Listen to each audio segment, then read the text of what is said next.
प्रदेश सरकार ने कांवड़ के रास्ते पे जो दुकानें थी उसके ऊपर नेम प्लेट लगाना अनिवार्य कर दिया था। उसके खिलाफ सुप्रीम कोर्ट में पीआईएल हुई और सुप्रीम कोर्ट ने उस पर स्टे कर दिया। पहली बात तो ये, क्या जितनी भी पीआईएल होती है सबको सुप्रीम कोर्ट एंटरटेन कर लेता है क्या? बाकी 80% में सुप्रीम कोर्ट कहता है कि आप हाई कोर्ट जाओ, सुप्रीम कोर्ट क्यों आए हो? तो सवाल ये बनता है, आखिर इस वाले मामले में, कांवड़ के मामले में सुप्रीम कोर्ट ने ये क्यों नहीं कहा आप इलाहाबाद हाई कोर्ट जाओ, और सीधे सीधे सुन भी लिया, दूसरे पक्ष को सुने बिना बाकायदा स्टे भी कर दिया। चलो इसके आगे बढ़ते हैं। आप मुझे ये बताओ कि दुकान के ऊपर नेम प्लेट लगाने से सारी समस्या ठीक हो जाएगी क्या? दुकान के ऊपर नेम प्लेट लगाने दे से वो जो नफरत वाली सोच है, पाक नापाक की सोच है, हराम हलाल की सोच है, वो सोच खत्म हो जाएगी क्या? आखिर क्या कारण है कि भारत में हिंदुओं के जो खान पान के सामान है उसके ऊपर कन्वर्टेड हिंदू थूकते हैं, पेशाब करते हैं, लैट्रिन करते हैं?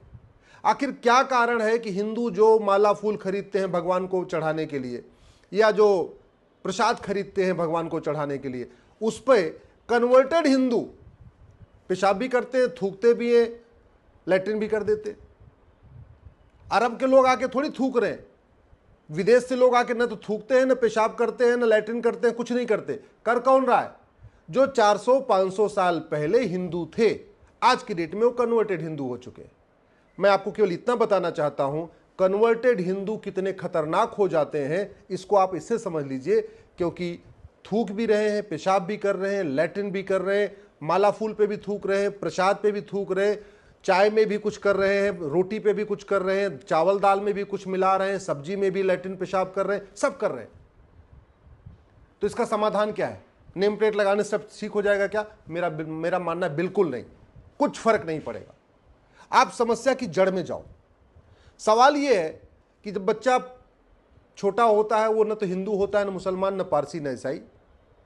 अल्टीमेटली जब वो बड़ा होना शुरू होता है, जब सोचने समझने लायक होता है, तब वो कोई हिंदू बन जाता है, कोई मुसलमान, कोई पारसी, कोई ईसाई। बच्चा हिंदू मुसलमान इस आधार पे बनता है कि वो आंखों से क्या देख रहा है, कानों से क्या सुन रहा है, और क्या भोजन कर रहा है, कैसी उसकी स्कूलिंग है, क्या उसको पढ़ाया जा रहा है, क्या उसको सिखाया जा रहा है। अगर किसी बच्चे को बचपन से ये बार बार सिखाया जाएगा कि जिसकी मैं इबादत करता हूं केवल वही इबादत के लायक है, दूसरा कोई इबादत के लायक ही नहीं है, तो रेडिकल हो जाएगा।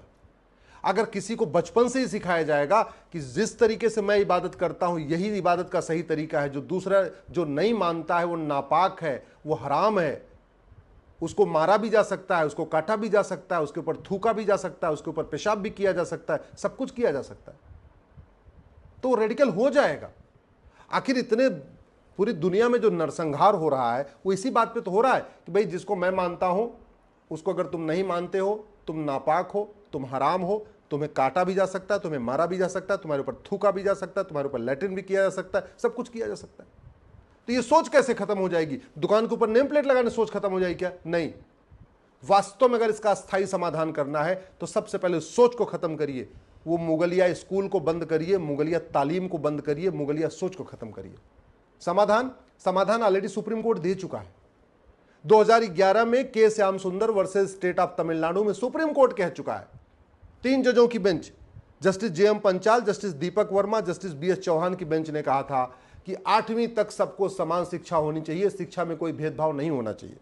और हमारे पास राइट टू एजुकेशन एक्ट भी है। राइट टू एजुकेशन एक्ट भी यही कहता है कि सबको यूनिफॉर्म एजुकेशन होना चाहिए 8वीं तक, यानी 14 साल तक। हम क्यों नहीं इसको ईमानदारी से लागू करते?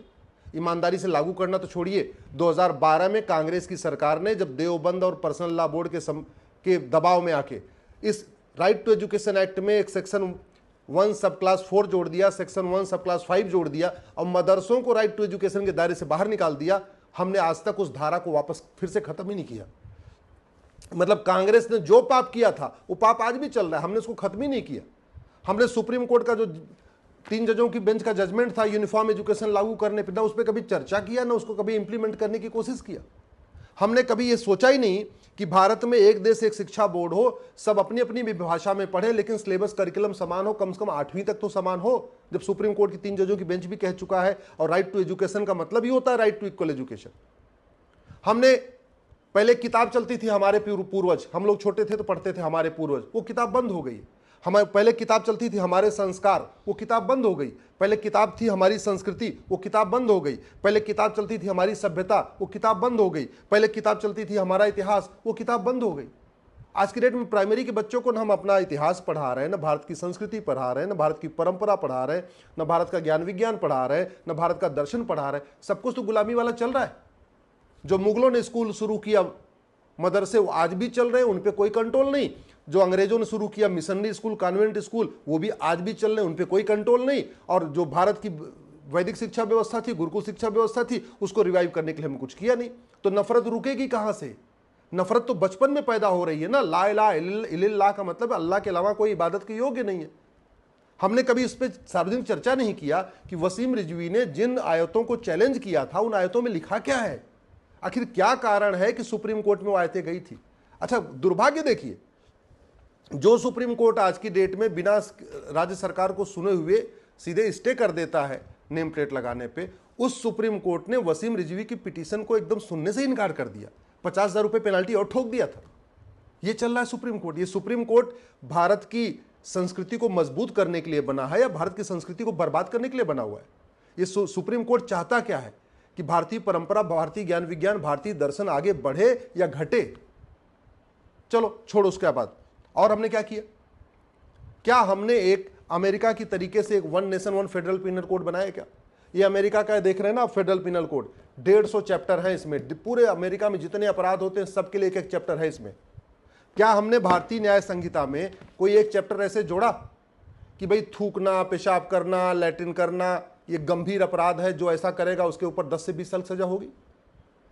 अगर जितने ढाबे हैं, जितने दुकानें हैं, अगर वहां एक बोर्ड लग जाए कि खान पान की वस्तुओं में मिलावट करना, खान पान की वस्तुओं को गंदा करना, खान पान की वस्तुओं पे थूकना, पेशाब करना दंडनीय अपराध है, इस पे 10 से 20 साल सजा होगी, वो दुकान वाला खौफ में रहेगा, उसके अंदर जो कुक है वो भी खौफ में रहेगा, सारे डर डर के रहेंगे।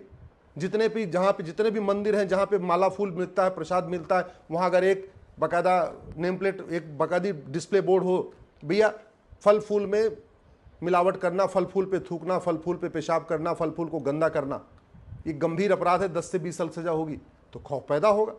आखिर अरब में, दुबई में, कुवैत में खान पान के वस्तुओं पे, फल फूल के वस्तुओं पे क्यों नहीं थूकते, क्यों नहीं पेशाब करते, क्यों नहीं लैट्रिन करते? भारत में क्यों कर रहे?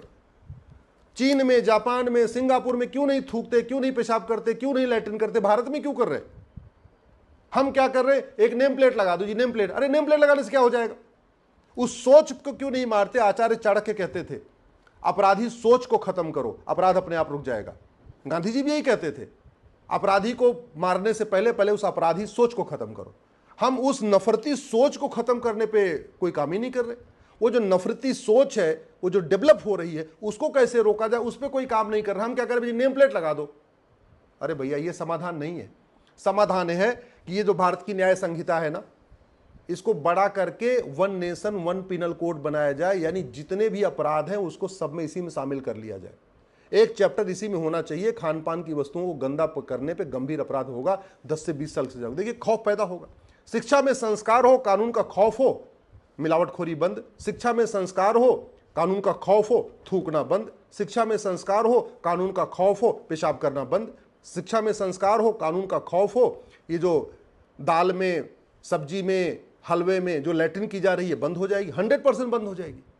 लेकिन पहले शिक्षा में संस्कार तो देना पड़ेगा। हम आर्टिकल 11 कहता है एक भारतीय नागरिकता संहिता बनाइए, यूनिफॉर्म सिटीजनशिप कोड बनाइए, और सिटीजनशिप देने और सिटीजनशिप लेने की कंडीशन तय कर दी। हमने आज तक कुछ बनाए नहीं। हमने आज तक एक नागरिकता कानून नहीं बनाया जिसमें यह लिखा हो जो भारत को नहीं मानेगा, भारत की संस्कृति को नहीं मानेगा, भारत की परंपरा को नहीं मानेगा, भारत के ज्ञान विज्ञान को नहीं मानेगा, भारत के दर्शन को नहीं मानेगा, उसकी नागरिकता खत्म कर देंगे। ऐसा हमने कानून बनाया नहीं। संविधान का आर्टिकल 11 कहता है ऐसा होना चाहिए, हमने नहीं किया। संविधान का आर्टिकल 14 कहता है equality before law, equal protection of law. आज तक हमने one nation one police code बनाए नहीं। तो यूपी की पुलिस अलग तरीके से काम कर रही, बंगाल की पुलिस अलग, केरला की पुलिस अलग। खौफ पैदा करना है तो यूनिफॉर्म पुलिस कोड बनाना पड़ेगा। खौफ पैदा करना है तो यूनिफॉर्म जुडिशियल कोड करना पड़ेगा। खौफ पैदा करना है तो यूनिफॉर्म एजुकेशन कोड बनाना पड़ेगा। और सबसे बड़ी बात ये, हमने माइनॉरिटी कमीशन बना दिया, माइनॉरिटी फिल्म मिनिस्ट्री बना दिया। माइनॉरिटी कौन होगा कहीं लिखा ही नहीं है। अरे कोई करोड़ों की जनसंख्या माइनॉरिटी थोड़ी होती है। माइनॉरिटी वो होती है जिसकी जनसंख्या 1% से कम हो।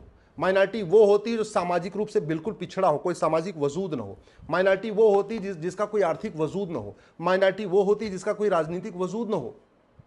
यहाँ 9 राज्यों की डेमोग्राफी बदल चुकी है, 200 जिलों की डेमोग्राफी बदल चुकी है, 1500 तहसीलों की डेमोग्राफी बदल चुकी है, 200 संसदीय क्षेत्रों में जो कम्युनिटी डिसाइड करती है कौन जीतेगा हारेगा उसको हम माइनॉरिटी बना रखे।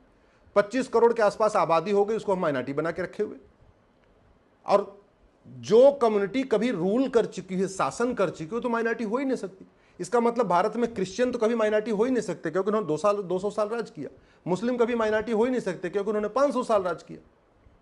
और मुस्लिम और क्रिश्चियन इसलिए भी नहीं माइनॉरिटी हो सकते कि 1% से ज्यादा है।